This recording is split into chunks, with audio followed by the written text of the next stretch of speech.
ഈ ജയിലിൽ ഒരു വിചിത്രമായ നിയമമുണ്ടായിരുന്നു. വീട്ടിൽ നിന്ന് അയക്കുന്ന ഏത് ഭക്ഷണവും ചെറിയ കഷണങ്ങളാക്കി മുറിക്കുമായിരുന്നു. സോപ്പിനെ പോലും കാവൽക്കാർ വെറുതെ വിട്ടില്ല. ഇതൊക്കെ ചെയ്തിരുന്നത് ആയുധങ്ങൾ കടത്തിക്കൊണ്ടുപോകാതിരിക്കാനും ഒരു തടവുകാരനും രക്ഷപ്പെടാതിരിക്കാനുമായിരുന്നു. എന്നാൽ മൈക്കിൾ ഒരു സാധാരണ തടവുകാരനായിരുന്നില്ല. അയാൾ രക്ഷപ്പെടുന്നതിൽ ഒരു വിദഗ്ധനായിരുന്നു. തറയിലെ ടൈലുകൾ ഉയർത്താൻ അയാൾ ഒരു സ്പൂൺ ഉപയോഗിച്ചു. നേരത്തെ ഒളിപ്പിച്ചു വെച്ച ഒരു ചെറിയ ചില്ല് കഷണം പുറത്തെടുത്തു. അയാൾ അത് ശ്രദ്ധയോടെ പൊട്ടിച്ചു. ഒരു വൃത്തിയുള്ള ചില്ല് കഷണം വേർതിരിച്ചെടുത്തു. ബാക്കിയുള്ള പൊട്ടിയ ചില്ലുകൾ അയാൾ കടലാസിൽ പൊതിഞ്ഞ് ടോയ്ലറ്റിൽ ഒഴുക്കിവിട്ടു. അപ്പോഴാണ് കാവൽക്കാർ പെട്ടെന്ന് സെല്ലുകൾ പരിശോധിക്കാൻ തുടങ്ങിയത്. മൈക്കിൾ വേഗം ചില്ല് കഷണം വായിലൊളിപ്പിച്ചു. കാവൽക്കാർ ഓരോ തടവുകാരനെയും ഓരോന്നായി പരിശോധിച്ചു. പരിശോധന കഴിഞ്ഞവരെ പുറത്തു നിർത്താൻ തുടങ്ങി. അവർക്ക് ടോയ്ലറ്റിൽ നിന്ന് പേപ്പർ കണ്ടെത്താൻ സാധ്യതയുണ്ടായിരുന്നു. മൈക്കിൾ വേഗത്തിൽ ചുമരിലെ ഫ്ലഷ് ചെയിൻ വലിച്ചു. ശബ്ദം കേട്ട് ഒരു കാവൽക്കാരൻ അകത്തേക്ക് നോക്കി. മൈക്കിൾ പറഞ്ഞു, അത് ഞാനായിരുന്നു.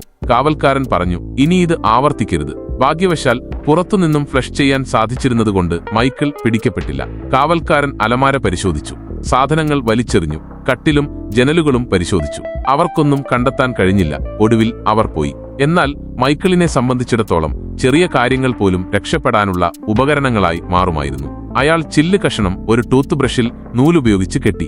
ഇപ്പോൾ അയാൾക്ക് ഒരു മികച്ച ഉപകരണം ലഭിച്ചു. അയാൾ അത് വാതിലിലെ ഒരു ചെറിയ ദ്വാരത്തിലൂടെ തള്ളി. ഇപ്പോൾ അയാൾക്ക് കാവൽക്കാരന്റെ ഓരോ നീക്കങ്ങളും നിരീക്ഷിക്കാൻ കഴിഞ്ഞു. അടുത്തതായി അയാൾ മടക്കാവുന്ന കട്ടിലിന്റെ കാലുകൾ ഊരിയെടുത്തു. അയാളൊന്ന് എടുത്തു നോക്കി. അത് ആവശ്യത്തിന് ഭാരമുള്ളതായിരുന്നു. അതിപ്പോൾ പ്രവർത്തിക്കും. അയാൾ മൂലയിൽ വെച്ചിരുന്ന ഒരു കാർഡ്ബോർഡ് നീക്കം ചെയ്തു. 5 മരപ്പലകകൾ പുറത്തെടുത്തു. അവയുടെ അടിയിൽ ഉറപ്പുള്ള കോൺക്രീറ്റ് ആയിരുന്നു. മൈക്കിൾ അത് ശക്തമായി അടിക്കാൻ തുടങ്ങി. വലിയ ശബ്ദമുയർന്നു. അവന്റെ സെല്ലിലെ കൂട്ടുകാർ ഭയന്നുപോയി. കാവൽക്കാർ കേട്ടാലോ? പക്ഷേ മൈക്കിൾ എല്ലാം മുൻകൂട്ടി കണ്ടിരുന്നു. ഇന്ന് അടുത്ത സെല്ലിലെ ടോയ്ലറ്റ് അറ്റകുറ്റപ്പണിയിലായിരുന്നു. ഈ അവസരം നഷ്ടപ്പെട്ടാൽ പിന്നെ ഒരിക്കലും ലഭിച്ചെന്ന് വരില്ല. പ്രതീക്ഷിച്ചതുപോലെ ശബ്ദങ്ങളെല്ലാം ഒന്നായി ലയിച്ചു ചേർന്നു. കാവൽക്കാർ ഒന്നും ശ്രദ്ധിച്ചില്ല. താമസിയാതെ തറയിൽ വിള്ളലുകൾ പ്രത്യക്ഷപ്പെട്ടു.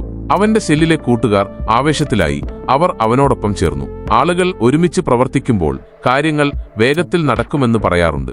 5 തടവുകാർ ഒരുമിച്ച് പ്രവർത്തിച്ച് ആ ദ്വാരം വലുതാക്കി. പിന്നീട് മൈക്കിൾ ഒരു കടലാസ് കഷണം കത്തിച്ച് ദ്വാരത്തിലേക്കിട്ടു.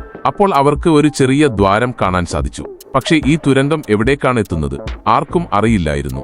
അവർ പൊട്ടിച്ച മണ്ണ് എല്ലാം മറയ്ക്കാൻ തള്ളി നിറച്ചു. അവസരം ലഭിക്കുമ്പോഴെല്ലാം അവർ ഉടൻ തന്നെ വീണ്ടും കുഴിക്കാൻ തുടങ്ങി. ദിവസങ്ങൾക്കു ശേഷം പൂർണ്ണ ശ്രദ്ധയോടെ അവർ കുഴിച്ചുകൊണ്ടേയിരുന്നു. ഒടുവിൽ ദിവസങ്ങൾ നീണ്ട കഠിനാധ്വാനത്തിന് ശേഷം അവർക്ക് ജയിലിൽ നിന്ന് പുറത്തു കടക്കാൻ ഒരു വഴി കണ്ടെത്തി. അത് നേരിട്ട് ജയിലിൽ നിന്നും പുറത്തേക്കുള്ള വഴിയായിരുന്നു.